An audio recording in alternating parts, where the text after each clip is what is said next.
Bismillahirrahmanirrahim. Assalamualaikum warahmatullahi taala wabarakatuh. Baik, insya-Allah hari ini kita akan sambung semula sesi PDPR kita bagi hari Rabu, iaitu untuk subjek akidah. Okey, semua boleh bawa keluar buku teks akidah tahun 5. Kemudian terus buka kepada muka surat 54. Sebelum ini kita sudah selesaikan tajuk sifat wajib bagi Rasul, dan hari ini kita akan sambung semula pada tajuk yang baru, iaitu sifat yang berlawanan.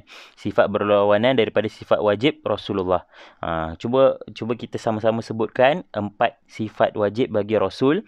Yang pertama, siddiqun, yang bermaksud maksud membenarkan, berkata benar, siddiq. Yang kedua adalah amanah. Amanah membawa maksud kepada jujur. Yang ketiga, tablighun. Okey, tabligh membawa maksud kepada menyampaikan. Dan yang terakhir adalah sini mana tabligh? Fatanah. Fatanah membawa maksud kepada bijaksana. Jadi hari ini kita akan belajar 4 sifat mustahil bagi Rasul. Membawa maksud bahawa sifat mustahil ini adalah sifat berlawanan dari sifat wajib yang kita dah belajar sebelum ini. 4 sifat wajib bagi Rasul yang kita dah belajar sebelum ini. Jadi ini adalah sifat yang berlawanan, yang tidak akan ada pada setiap Rasul. Okey, baik. Okey, boleh buka muka surat 54. Kita akan tengok secara umum untuk sifat-sifat mustahil bagi Rasul. Selepas kita dah tengok secara umum, barulah kita akan masuk secara khusus. Apakah yang dimasukkan sebenar-benarnya bagi setiap sifat mustahil yang kita dah tengok secara umum ni. Okey, baik. Yang pertama sekali kita akan tengok pada sebelah kanan. Pada sebelah kanan. Okay, sebelum itu kita baca tajuk besar dia. Okay, sifat mustahil bagi Rasul, iaitu sifat yang tidak akan ada pada Rasul. Okay, baik, yang pertama, al-kadhibu. Okay, ulang semula. Al-kadhibu membawa maksud kepada dusta. Al-kadhibu membawa maksud kepada dusta, penipu lah. Al-kadhib. Al-kadhibu dalam bahasa Arab maknanya orang al-kadhib ni adalah orang yang suka menipu. Al-kadhib, pendusta. Okey, jadi ianya berlawanan dengan sifat wajib Rasul, iaitu siddiqun. Yang mana siddiqun membawa maksud apa? Siddiqun membawa maksud kepada benar. Siddiqu. Siddiqu, benar. Jadi lawannya adalah al-kadhibu, dusta. Siddiqu, orang yang benar, orang yang mudah dipercayai. Al-kadhibu, orang yang penipu, pendusta besar. Okey, baik. Yang kedua, al-khiyanatu. Okey, sama-sama ulang balik. Al-khiyanatu. Al-khiyanatu, yang bermaksud kepada khianat. Khianat ni maknanya orang tu dia suka tikam belakang. Dia suka berpaling tadah. Berpaling tadah. Dia suka tikam belakang. Okey. Al-khiyanatu ini membawa maksud kepada apa? Al-khiyanatu ini dia berlawanan dengan sifat wajib bagi Rasul, iaitu al-amanatu. Al-amanatu ini membawa maksud kepada orang itu boleh dipercayai. Al-khiyanatu ni orang ini orang kata suka khianat. Suka tikam belakang. Itu khianat. Okey, baik. Yang ketiga, al-kitmanu. Al-kitmanu, atau bahasa mudahnya kitman. Kitman ini maksudnya apa? Menyembunyikan. Dia suka menyembunyikan. Lawan kepada sifat wajib bagi Rasul, iaitu at-tablighu, menyampaikan. At-tablighu ni kalau kita ada satu ilmu, kita akan sampaikan dekat orang lain. Tapi al-kitman ni membawa maksud dia suka sembunyikan. Contohnya dia ada sesuatu ilmu, dia tak nak ajar orang. Dia kalau dia ada sesuatu makanan, dia tak nak kongsi dengan orang. Itulah membawa maksud kepada al-kitman, suka menyembunyikan. Berlawanan kepada at-tablighu, iaitu menyampaikan. Yang mana bila dia ada sesuatu ilmu, dia akan sampaikan kepada orang lain. Itu adalah sifat wajib bagi Rasul. Dan yang terakhir adalah Al-baladatu. Okey, ulang semula. Al-baladatu. Okey, lagi sekali. Al-baladatu. Membawa maksud apa? Bodoh. Ataupun jahil. Al-baladatu, bodoh. Okey, dia berlawanan dengan sifat wajib bagi Rasul. Apa dia? Sifat wajib al-fatanatu, iaitu bijaksana. Okey, kita akan cuba tengok satu atau dua dahulu secara detail, secara terperinci bagi sifat-sifat mustahil untuk Rasul. Okey, baik. Yang pertama sekali kita akan tengok pada muka surat 55, iaitu al-kadhibu. Al-kadhibu yang membawa maksud kepada dusta. Al-kadhibu, dusta. Okey, baik. Yang pertama sekali, okey, al-kadhibu, yang pertama, sama-sama kita baca, mustahil para rasul itu bersifat al-kadhibu, iaitu dusta. Ya, memang mustahil. Takkan ada sifat al-kadhibu ini ke atas rasul-rasul, atas para rasul. Semua para rasul tidak ada sifat al-kadhibu ini, dusta ini. Okey, baik. Yang kedua, Allah Subhanahu wa taala tidak akan mengutuskan rasul sekiranya rasul bersifat al-kadhibu atau dusta. Ya, Allah tidak akan mengutuskan orang yang bersifat al-kadhibu, orang yang suka menipu ini untuk menjadi rasul. Tidak. Allah tidak akan mengutuskan orang seperti itu untuk menjadi rasul. Baik, yang ketiga. Dusta adalah sifat orang munafik dan bukan sifat orang mukmin. Siapa tahu maksud munafik ini apa? Okey, orang munafik ini macam Nabi kata, orang munafik ini kalau dalam neraka, dia duduk lebih bawah daripada orang kafir. Sebab orang munafik ni lagi teruk. Lagi teruk. Dan salah satu sifat orang munafik adalah suka menipu, suka berdusta. Jadi, janganlah kita suka menipu. Nanti kita akan tergolong dalam orang-orang yang munafik. Yang mana orang munafik ini, kedudukan dia dalam neraka lagi bawah, lagi teruk daripada orang kafir. Okey, baik. Yang keempat.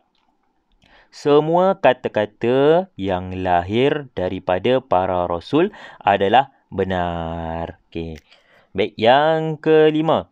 Mereka akan menyampaikan kepada umatnya perkara-perkara yang dikehendaki oleh Allah Subhanahu wa taala. Segala apa yang Allah suruh para rasul ni sampaikan, semua benda yang Allah suruh, semuanya rasul akan sampaikan kepada seluruh umat manusia. Itulah sifat as-sidqu, akan menyampaikan yang sebenar-benarnya daripada Allah Subhanahu wa taala. Okey, baik. Yang keenam. Kesan daripada itu umatnya akan mendapat taufik dan hidayah Allah Subhanahu wa taala. Okey, cuba bayangkan kalau seorang rasul itu al-kadzib, seorang rasul itu pendusta. Adakah umatnya akan mendapat kebenaran? Adakah umatnya akan mendapat taufik dan hidayat dari Allah? Tidak. Sebabnya yang disampaikan tu pun benda yang salah, benda yang dusta. Jadi macam mana umatnya nak dapat hidayah? Macam mana umatnya nak berada di jalan yang benar?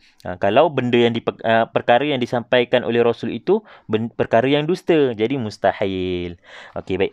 Yang seterusnya, setiap orang Islam wajib beriman bahawa para Rasul tidak bersifat al-kadhib, iaitu dusta, tetapi bersifat as-sidqu, iaitu benar. Jadi kita sebagai umat Islam, kita perlu beriman bahawa setiap Rasul yang Allah utuskan tidak ada sifat kadhib.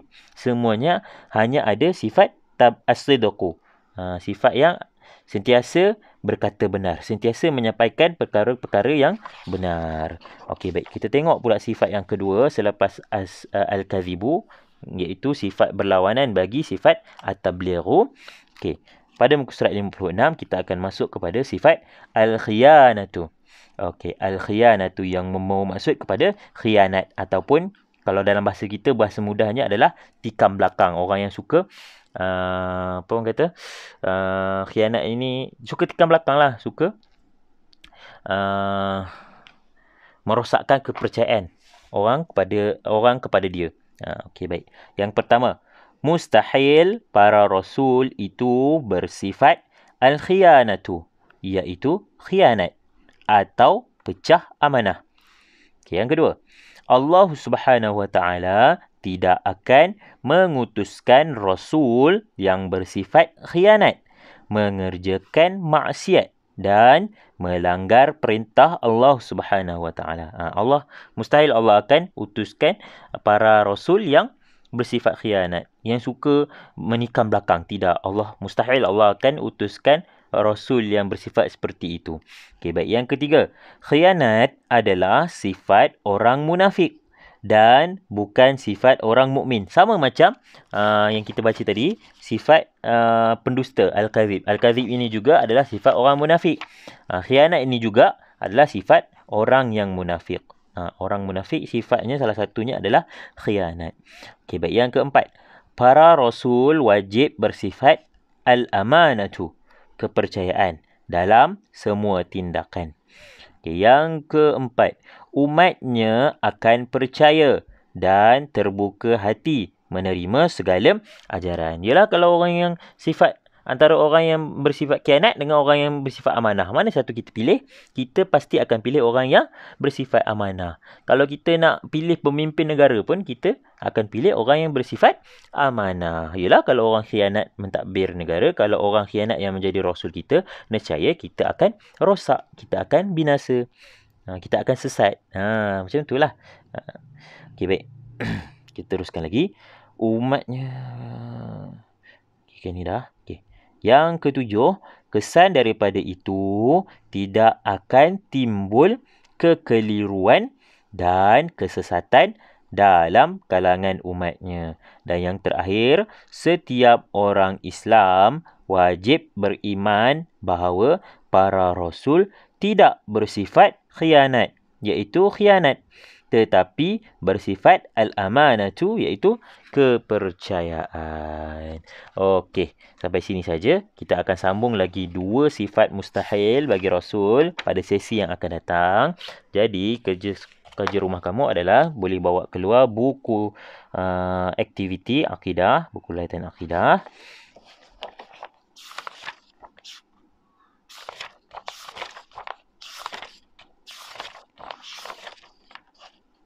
Okey. Kerja rumah kamu boleh buka muka surat 3. Yang ini dah ya? Saya tak ingat lah. Ini dah saya rasa.